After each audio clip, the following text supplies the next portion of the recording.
So if Israel does indeed move forward with a strike on Iran's nuclear facilities, what kind of military response could we expect from Iran?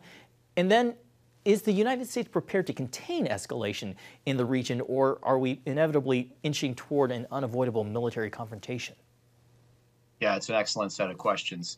I don't think I can predict. All I can do is frame some options. If Iran were to absorb a big Israeli airstrike against its nuclear facilities, I think that airstrike would be only partially successful in destroying some of the deep underground facilities. And so Iran could be expected, for one thing, to try to rebuild those facilities and certainly not let any kind of inspectors back in ever again, and basically commit to proving to Israel that Israel won't make the decision here and that Iran someday will have the bomb. So I think that would be one part of the Iranian response, and it might be the most consequential.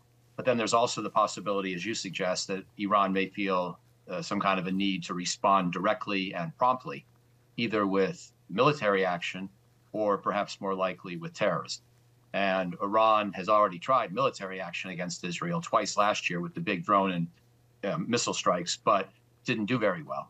So I think there's a distinct possibility that it would revert back to its real strong suit, which is, of course, international terrorism. So that would be the set of choices I think that Iranian leaders would consider. The United States would have to consider, if and when that process has already begun by an Israeli decision maybe made without us, do we nonetheless want to help Israel, quote unquote, finish the job, knowing that Israel may not be able to really do much more than just inflict some damage on Iran, just enough to really make them angry, just enough to generate the kind of response that I suggested. So I don't know what President Trump would do in that situation. But a third point, and I'll finish, would be maybe this is all a bluff. Maybe the United States and Israel are coordinating this kind of apparent preparation for an attack to try to influence those negotiations that you referred to just a minute ago, and to try to extract better terms from Iran in any deal that may emerge.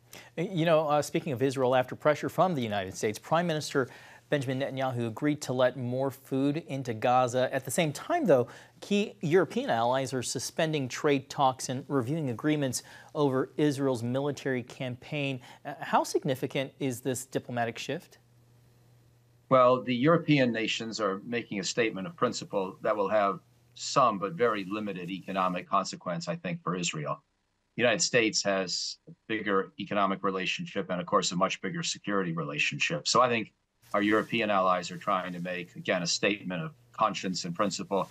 They feel like the people of Gaza have just suffered too long, and that Israel doesn't really even have a concept for a political end state whereby Palestinians could someday get their own homeland.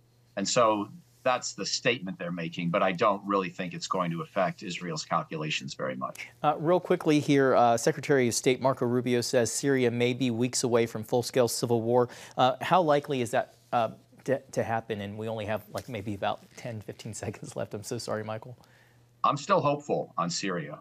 I still think that there's promise in this new government. Marco Rubio is correct to worry, but there's a lot of good stuff that we've been seeing in Syria as well of late. Let's hope that continues and builds. Yeah, interesting that they're predicting this even despite lifting U.S. sanctions. Mike O'Hanlon with the Brookings Institution, thank you so much for making time with us.